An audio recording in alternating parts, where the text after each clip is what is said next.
Vamos a aprovechar el tiempo que nos queda, que no es mucho, para que podamos interactuar con el público de la sala. ¿Hay alguna persona que quiera plantear alguna cuestión para uno o para todos los ponentes? No veo desde aquí ninguna mano. Aquí hay una. Espere, que le llevan el micro. Bueno, ha negociado con la IA para estar posicionados y poder ser... Micros abiertos. Nada, negociar. Está cerrado también.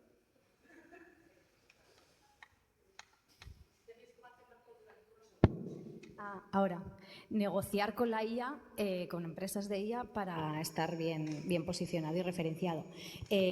Lo que estamos haciendo nosotros, por ejemplo, ahora, estamos desarrollando una aplicación para ChatGPT. Para que cuando vayas a ChatGPT, bueno, pues desde ahí nos puedas consumir. Entonces, eso es lo que tenemos que estar haciendo. Sí. Pero para salvaguardar las autorías. Por favor, en el caso del una país, pregunta. Sí, invocar, que es lo que se está buscando. ¿Alguien más?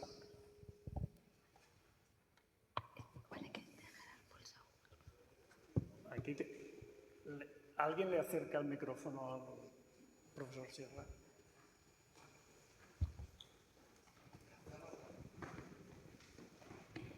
Aquí. Es que era el del público.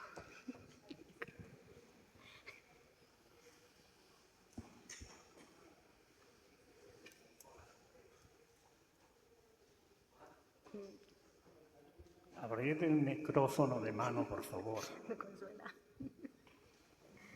No sé si... Ahora. Ya está listo. Muchas gracias. Nada, lo tengo ya listo. Muchas gracias por las intervenciones, por la organización del panel interdisciplinar, que me ha parecido muy enriquecedor. Bueno, mi nombre es Ángel Carrasco, de la Universidad de Valladolid. Tengo una pregunta que es para la totalidad de la mesa, porque bueno, me ha gustado mucho ese atisbo y ese espacio de esperanza o de menos resistencia que se planteaban a diferentes niveles en las diferentes propuestas. Quizá yo soy algo más pesimista o no sé si cascarrabias, pero lo que veo es más bien, lo que me preocupa es que esta racionalidad algorítmica y que tiene un componente técnico muy, muy grande es totalizante. Y de alguna manera lo que planteo es, más allá de los espacios de resistencias, si veis posible algún tipo de desbordamiento que produzca un cambio sustancial. Me imagino cuáles son las respuestas, pero sobre todo es que lo que me preocupa y siempre me ha preocupado es que muchos de esos ejercicios de resistencia se puedan, digamos, integrar como espacio de estetización de las subjetividades y queden absorbidos por esta racionalidad. Entonces, si más allá de la resistencia, que obviamente es un paso necesario y tiene que ser creativo, activo, colectivo y demás, si es posible o si tenéis algún tipo de propuesta que pueda ir hacia el desbordamiento y no solo hacia la resistencia. Muchas gracias. Sí, gracias por la pregunta. Justo ayer, incluso por la noche, estábamos hablando del tema y es un tema que he tenido con Tiziano miles de conversaciones, por ejemplo, a la hora de abordar cómo la economía política ve este tipo de tema, ¿no? Y, bueno, siendo ambos bastante sociólogos de la cultura y de la comunicación, pensamos que hay algo, cuando decía algo antes, sistemas monolíticos, es lo que entendía. O sea, es cierto que la tendencia es totalizante, pero también que todavía no ha conseguido neutralizar, absorber, destrozar, no sé, ni siquiera qué verbo usar, destrozarlo todo. Y tampoco queríamos, y quería yo en mi trabajo, romanticizar cualquier tipo de prácticas resistente o tal. En muchos casos, como decía antes, se trata de de prácticas muy efímeras y ¿no?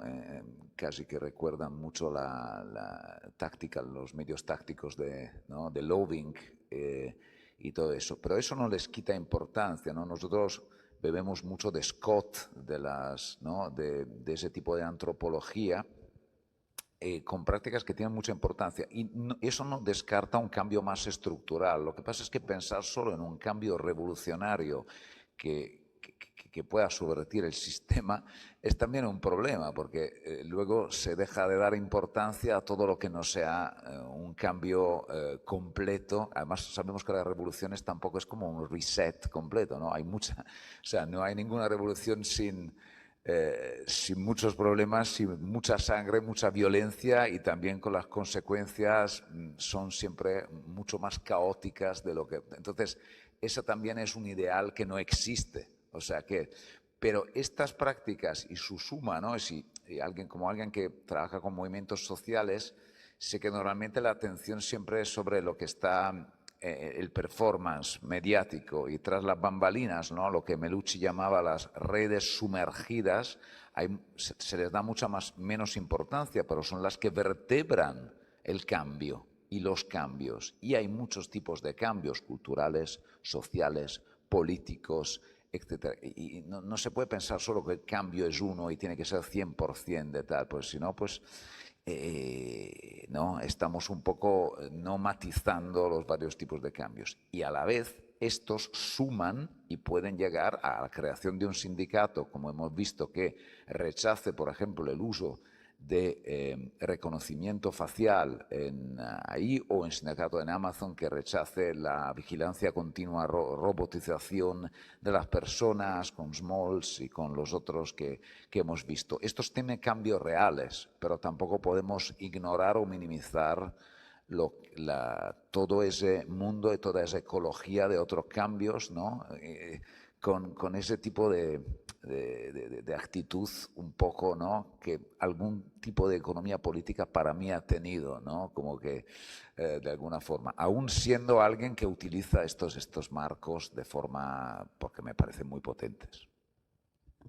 ¿Alguien más quiere intervenir en este tema? Adelante.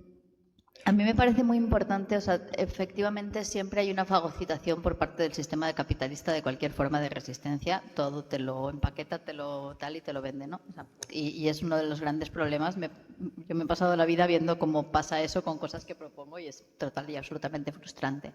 Pero siento que sí estamos ante, o sea, primero, que aunque no se pudiera cambiar nada, necesitamos seguir sintiendo que se puede. O sea, creo que esa frase atribuida a Borges del futuro no es lo que nos va a pasar, es lo que vamos a hacer, es mi consigna. Y creo que necesitamos tener la convicción de que podemos cambiar las cosas. Pero además creo que sí estamos ante un cambio de paradigma importante. O sea, estamos ante la caída de un modelo a nivel geopolítico, que también por eso se están incrementando guerras en países con recursos como el petróleo. Estamos ante un cambio del petrodólar que parece que ahora ya se empieza a comprar en yuanes y eso colapsaría completamente el sistema económico estadounidense. Y no olvidemos que todas estas tecnológicas que están configurando nuestra subjetividad son básicamente productos de Silicon Valley. Entonces, creo que eso sí podría cambiar las cosas. Creo que ahora hay una presión muy fuerte por hacerse con el discurso, por hacerse con los recursos, por hacerse con todo, precisamente porque están cayendo. Y creo que también está en nuestra mano hacer cosas. Hace no mucho estaba en un encuentro sobre tema de Palestina, y una de las chicas hablaba de Pegasus y cómo está prácticamente pues, en móviles de activistas, de cualquier gente de estas. Y decían, bueno, ¿qué hacer para impedir que nos metan Pegasus en el móvil, ¿no? Y yo les dije, mira, yo hasta hace un año, hasta junio del año pasado, yo estaba 100% segura de no tener Pegasus en mi móvil. ¿Por qué? Porque no tenía móvil. Quiero decir que a veces las soluciones son mucho más sencillas de lo que estamos viendo. Pensamos en grandes ingenierías técnicas, pero a veces la solución es mucho más simple, ¿no? Y al final ese poder de los algoritmos y de las grandes empresas lo tienen porque estamos ahí. Pero ya se están viendo atisbos que a mí me dan esperanza, como jóvenes que están haciendo sus propias cyberdecks, que son pues computadoras con una Raspberry, con pantallas conectadas, muchas veces ni siquiera conectadas a la red donde trabajan. Hay una migración también desde Instagram hacia volver, por ejemplo, a tener tu propio blog o hay como cosas así, o también hay movimientos pues de gente que ya no está utilizando el móvil o utilizan alguna app o se ponen límites y dicen, no, yo esto lo voy a encender a esta hora, lo voy a mirar y luego lo voy a apagar y lo voy a guardar en el cajón, ¿no? O sea que hay movimientos porque ya no es sostenible. O sea, hay cosas que llega a un punto en el que no se vuelven sostenibles y todo, como tú dices, desborda, ¿no? Y creo que estamos justo ahí, como en quizá no es esta gota, pero quizás la siguiente o quizá faltan 3, pero estamos en el desbordamiento. Me gusta pensarlo y quizá pensarlo también todos lo genere. ¿Alguna otra intervención? ¿No? ¿Hay más cuestiones en la sala?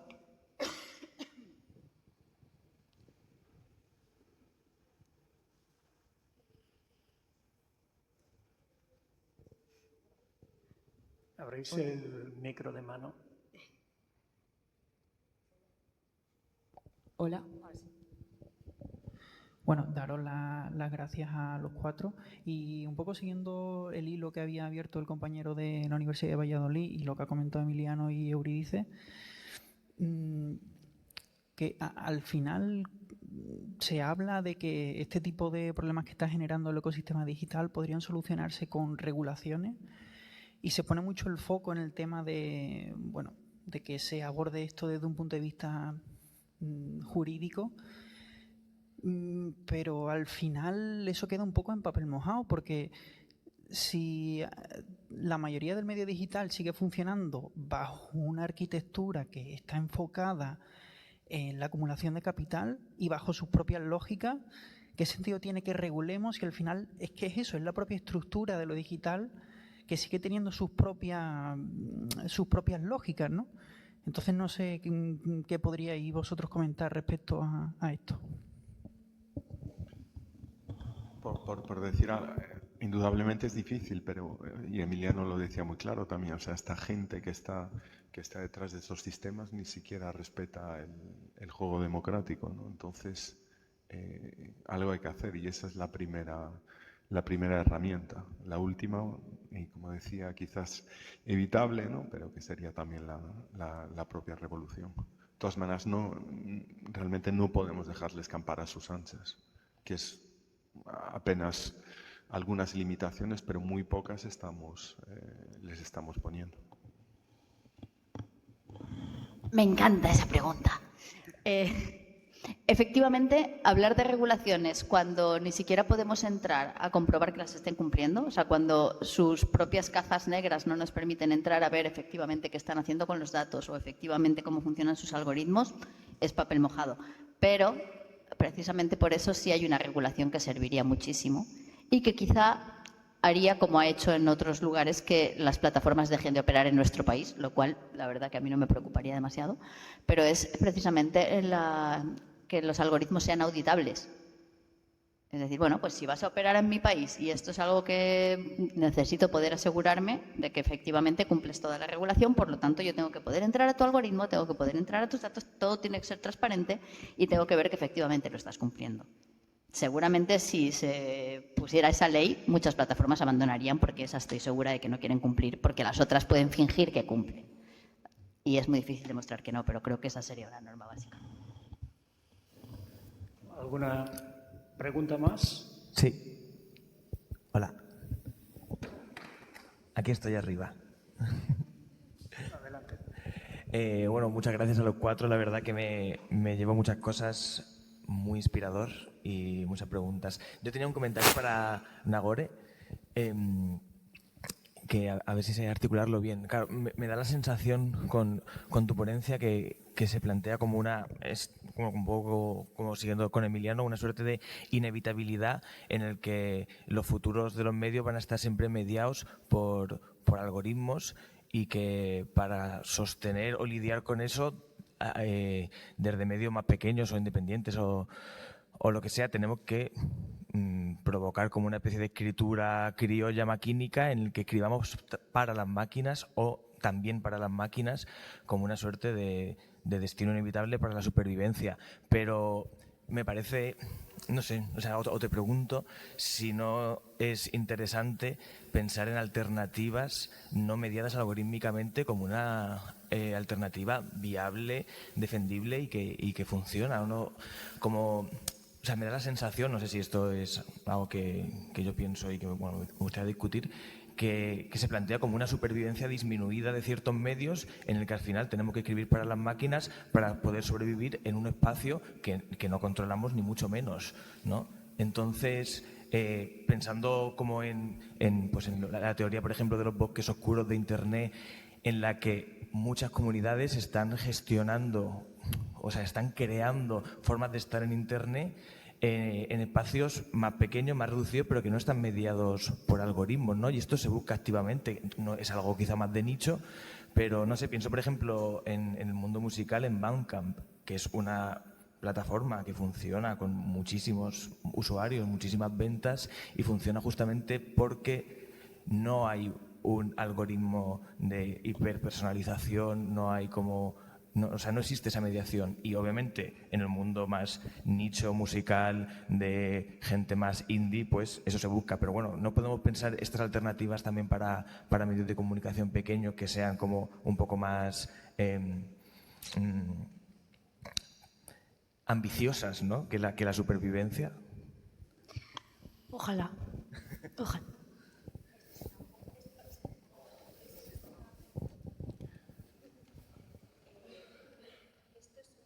¿Podéis abrir el micro, por favor?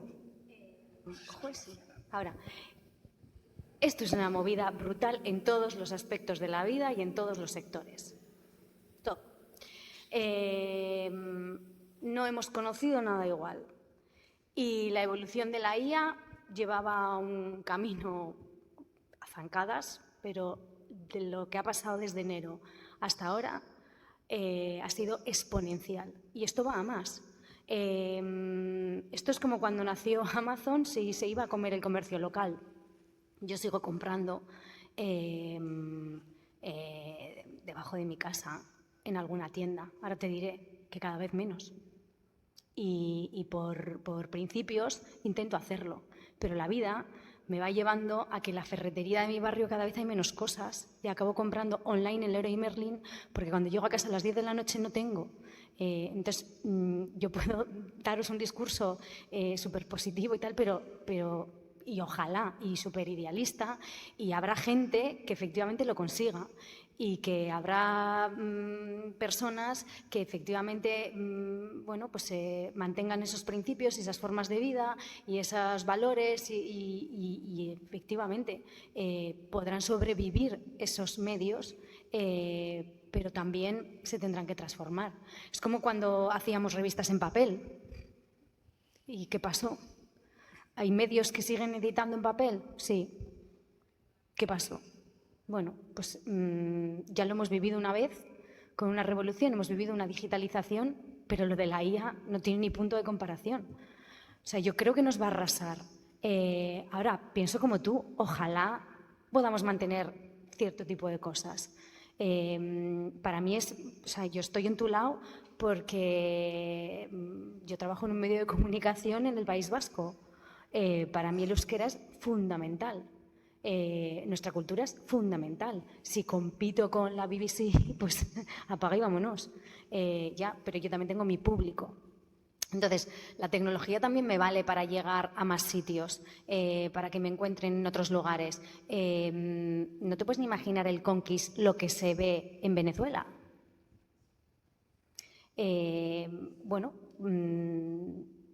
Y el consumo del euskera también por la diáspora vasca en otros lugares. Eso sin tecnología y sin algoritmos, etcétera, etcétera, muchas veces tampoco lo vamos a poder conseguir, ¿no?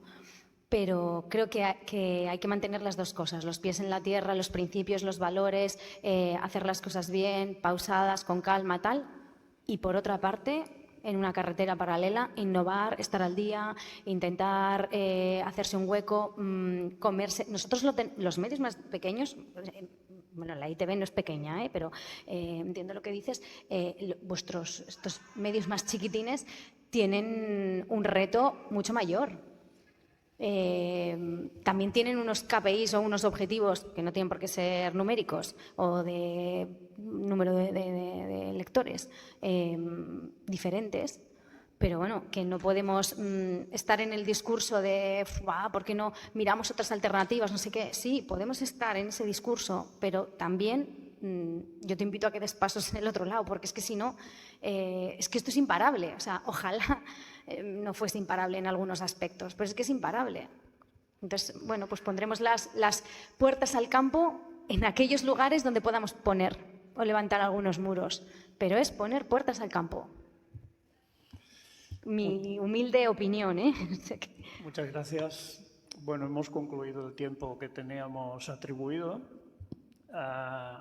Quiero agradecer a los 4 ponentes la disciplina de tratar de comprimir en sus exposiciones ideas complejas que nos han levantado a todos múltiples interrogantes.